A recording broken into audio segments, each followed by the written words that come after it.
This is Stan once again for Interesting Ideas. We try and come to you every weekday if we can make it. And usually we can, but not always, because we have lots to do. This is just a part of what It Takes Radio, a podcast and publishing company, is all about. And we're in the business of helping you connect with your audience and bringing your message to life. Yes, make it alive, and perhaps giving you a touch of immortality. And as far as I know, we are the only company who does that. And I will try and explain why that's important to you as we have these little conversations from time to time. And here we go. First of all, the title, again, meant to try and get you to click on and listen to the story. Yes, if your job is one you can do from home, perhaps you're in trouble. And indeed, they should teach plumbing in college. And perhaps they ought to talk about pep talks and maybe prayer. See if we can get that all in for something to think about in about 20 minutes on this Wednesday, hopefully to get you prepared for a end of the week and a good weekend. That's the program coming up, and it begins right now.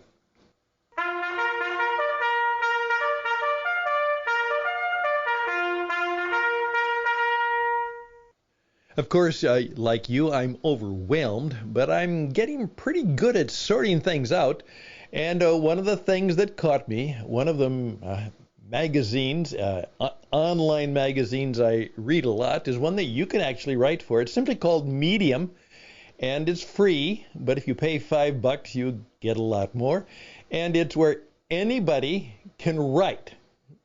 And obviously you have to observe certain standards, but the editor will let it in as long as it meets certain standards of decency and things like that. It has to be well prepared and well written in the sense that it doesn't violate all of the massive standards that you might have.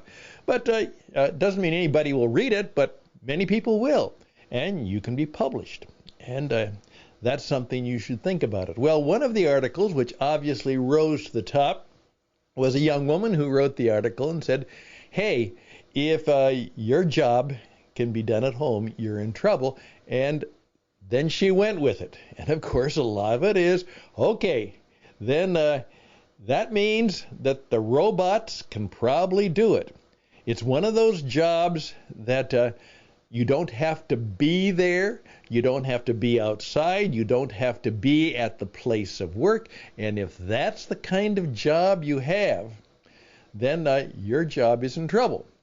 Just like I went this morning to get a treat for my dear wife. It's her birthday. So I ran down to the supermarket, and I actually talked to a few of the people. It was about 6:15, and I was there. And hardly anybody was in the store, but it was open, and people were working and getting ready for the day. Now, those people can't do their job at home. They actually have to go to the supermarket and do their work. And if I need some food, I could get it delivered, but somebody has to deliver it, and obviously somebody has to prepare it and market it. They've got some pretty safe jobs because they're in the food business. But if your job is not that vital in some respects, maybe you're in trouble. So there we go. Something to think about. Look it up on the Medium format and see what you think. Because artificial intelligence is doing some strange things. As I pointed out the other day, there is now a possibility that my radio program, already Joe Rogan and Seth Godin, these are guys making millions of dollars in the internet business, their podcasts were totally done by artificial intelligence. Somebody actually found a way of doing that. They can make the voice sound just exactly like it. and it can put things together. And now there is a business in the radio business, which is actually coming where the information about the weather, the traffic, and other things come into the AI, and it puts it together, and an artificial voice starts being a disc jockey, a radio announcer. And it doesn't exist. It's all artificial. But you know what? It's really pretty good. And the average person who isn't paying close attention might not even know the difference. And so that's got a lot of people in the radio business thought, well, they have to have somebody who can talk and do the speaking. No, they don't. Now, am I worried about that? Not too much. And I tell you that in many ways why you can beat the artificial intelligence in your business. It takes work and you've got to be creative, but there are ways of remaining unique, and that's what we help you do. Now, here we go. The higher education institutions in our country today are losing students, a lot of them. And of course, there's a lot of reasons for that. First of all, why should I pay so much money for that? What good is it going to do me? And obviously what the COVID did, it made it even worse. What is this all about? And so many kids aren't going to college. And of course, the fact is that many of our higher education institutions are simply corrupt, with a lot of political correctness and all that stuff. And they're taking courses that will not make you any money or make any difference. And so why go? If you want just an education, if you just want to learn something, you don't need to go to college. Not anymore. Everything you could go and learn at a college, you can learn someplace else. Perhaps much cheaper, and perhaps in a better and friendlier environment. So that's happening. So if you're going to have a college, this is how I would redesign, partly how I would redesign a college. I would say everybody has to take an apprentice course in plumbing. That's right. You see, there will always be a role for plumbers because plumbers deal with getting people water into their home or into their place. And everybody needs water. You don't get water, you die. So you have to have water. And so they are always going to have a job because all of the systems that we need to bring water, somebody has to fix them, repair them, build them. And we all know what else that we do after we eat and have water. We have to eliminate. That's right, you know that. We all have to have a toilet of some kind somewhere. Just has to be. At least in modern society, we can't go out to the outside outhouse much anymore. Well, who fixes toilets? Who repairs them? Who stops leaks? Plumbers. Now, that would be helpful for everybody to know how to do, but if you got pretty good at it, you could always get work. I actually have a very good friend. He's retired, but he is such a handy guy that he's making a nice little supplementary income in his fancy retirement village because, hey, he's not licensed, but he will help you, or he'll just do it as a handyman, and he helps people with plumbing.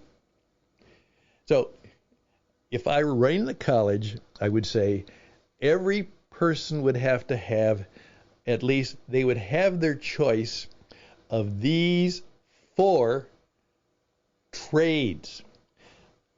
Plumbing. Okay, plumbing would be the one. Okay, how to be an electrician. How to fix electricity. All right. Number 3, They would also learn how to do basic carpentry. They would learn how to build something and put it together.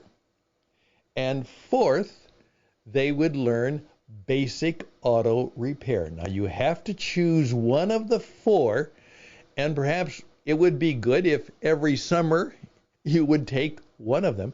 These would be trade courses. Now we could have more of them, but the point is, everybody who went to college to get a degree from a school would have to come out with 6 months of apprenticeship training in a trade. Real work, doing a real job for real people that actually has a future and will be valuable. That's the deal. Make that part of what you have to do. So, plumbing. Now, podcasting. Of course, this is obviously self-promotion. But let me tell you what I mean by what I call podcasting and pep talks. And maybe a word of prayer. All right? Hey, we're at 11 minutes, and so you'll just give me a few more minutes, and we'll tell you about the next things you should probably learn in college.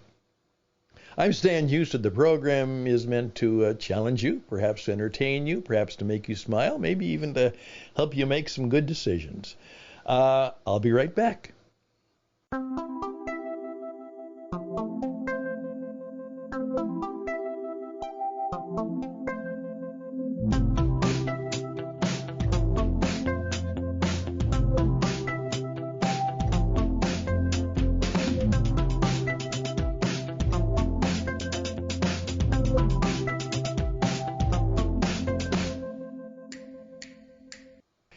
Well, podcasting. I'm on the radio. What I'm going to suggest is that more and more, what we used to call regular towers, transmitters, radio that you listen to in your car, or again, most people listen to some kind of radio. They really do. It may not be the regular radio that we're used to for the last 100 years, but the amount of people who are listening to podcasts and cable and video programs is growing by leaps and bounds. So you better know how to do that.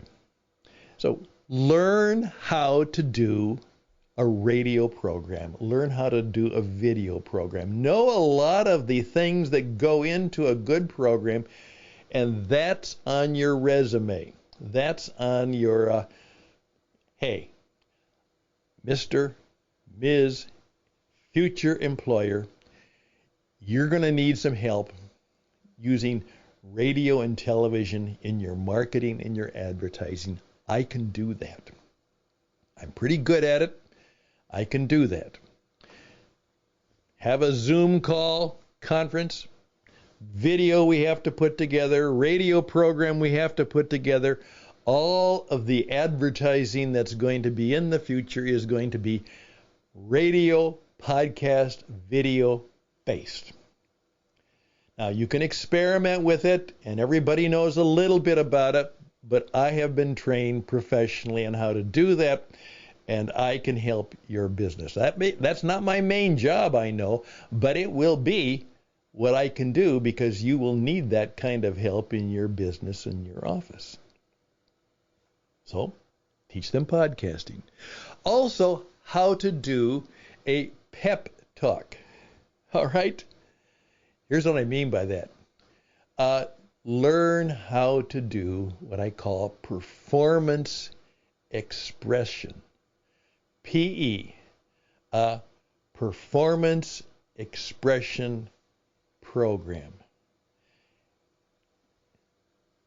Dale Carnegie said, call it public speaking. So we can call it public expressive performance. PEP. Public expressive performance. Learn the art of public performance expression. And it's a little bit stronger. Remember, I didn't say public speaking. Today, the good speaker is not just someone who stands up and gives a speech. It actually has to have emotion. It actually has to have motivation. It has to have what we're all used to now. Not just somebody talking, somebody who's performing, expressing themselves, and in a way giving a rise to things that make us smile, things that make us cry, things that make us happy. In effect, it is not only expressive, it's emotional. You've got to learn the art of a public, emotional, expressive performing.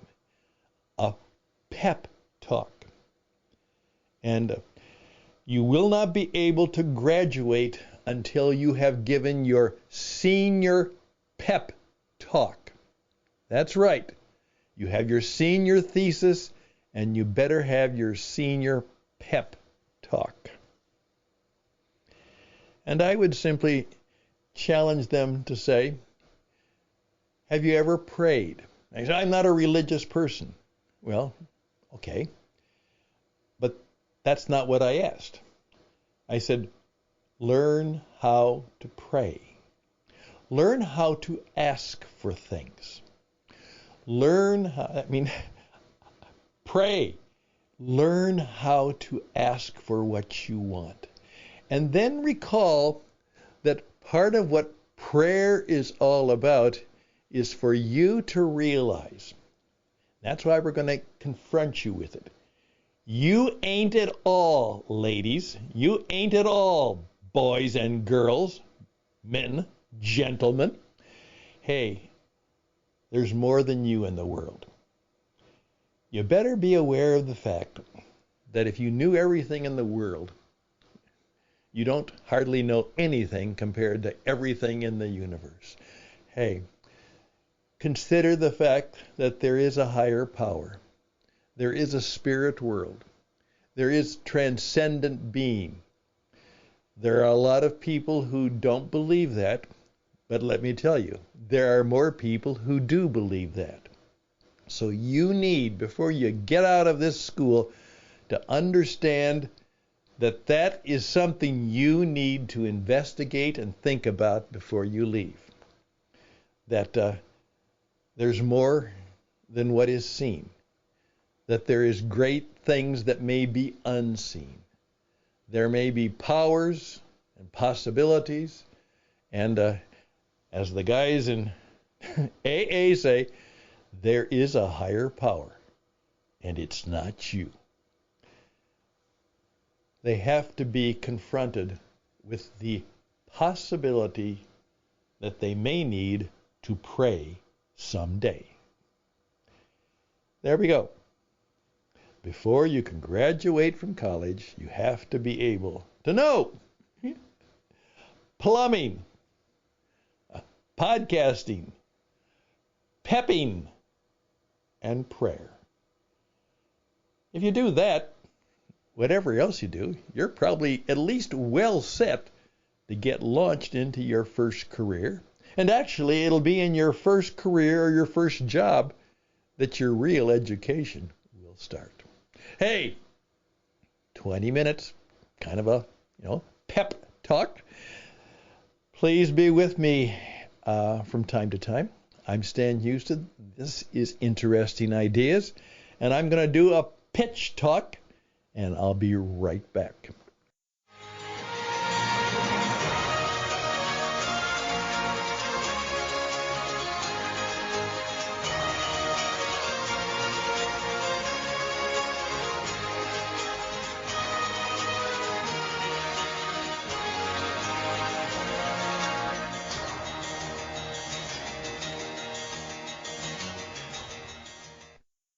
By the way, I can't help you with plumbing, but I know somebody who can. But it's a good thing to learn. By the way, my daughter, a single woman in New York City, and rented a small but very, one of those old apartments. And she said, Dad, you wouldn't believe what I had to learn. because I couldn't afford the plumbers or whatever. And so by YouTube and other things, she's become pretty handy. Yeah. So that's part of what we're asking people to do. Okay, go there. We can help you become a broadcaster, a world-class broadcaster. We can also help you with how to give a great public expression, a speech, a talk, a performance. We're really good at helping you do that. And actually, we've been into enough trouble that we also know how to pray quite well. So if I could help you or your company in any of those areas or arenas, I would look forward to that opportunity. Reach out to me at stanhouston@gmail.com, stanhouston@gmail.com. And always close with a benediction wherever you go. So best and blessings. May it go very well for you. 2023 is going to continue to be a mess of a year because we have a mess of leadership all around us. So do your best, but also find your way to be one of the best. Take care. Until next time, bye for now.